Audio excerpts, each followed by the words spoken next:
পৃথিবীর কোন পরাশক্তি মজলুম জনতার সাথে লড়াই করে পারে না, আওয়ামী লীগও পারবে না ইনশাআল্লাহ। লড়াই করেছি 180 বছর ইস্ট ইন্ডিয়া কোম্পানিকে পিটিয়ে আমরা বিদায় করেছি।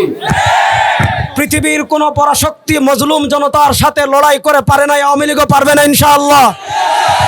আমরা ছাত্রলীগ, যুবলীগ, আওয়ামী লীগের ভাইদেরকে বলবো, তোমাদের নেতাদের বিদেশের ভিসা আছে, তারা কিন্তু অলরেডি পলায়ন করা শুরু করেছে, তারা দেশ ছেড়ে বেগমপাড়ায় চলে যাবে। কিন্তু তোমাদের কোনো বেগমপাড়া নাই, তোমাদের ব্যাংক ব্যালেন্স নাই, তোমাদের টাকা নাই। এই দেশের মানুষের সাথে তোমরা যদি বসবাস করতে চাও, তাহলে এই দেশের মুক্তিকামী মানুষের সাথে তোমরা মাঠে নেমে আসো। নইলে এই দেশের মানুষ ব্রিটিশদেরকে যেভাবে পরাজিত করেছে, তোমাদেরকে দেশ থেকে বের করে দিবে ইনশাআল্লাহ। সময় এসেছে, আমি বাংলাদেশের মুক্তিকামী মানুষদেরকে বলতে চাই, এখন আর আমাদের কোনো পরিচয় নাই।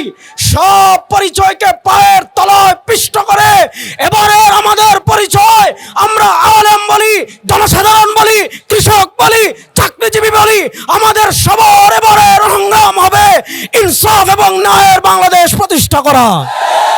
ইনসাফ এবং ন্যায়ের বাংলাদেশ প্রতিষ্ঠা করার জন্য, পীর সাহেব চরমনায় হাতকে শক্তিশালী করার জন্য আমাদের নেতৃবৃন্দের ডাকে যদি রক্ত দেওয়ার প্রয়োজন হয়, আমরা রেডি আছি তো ইনশাআল্লাহ।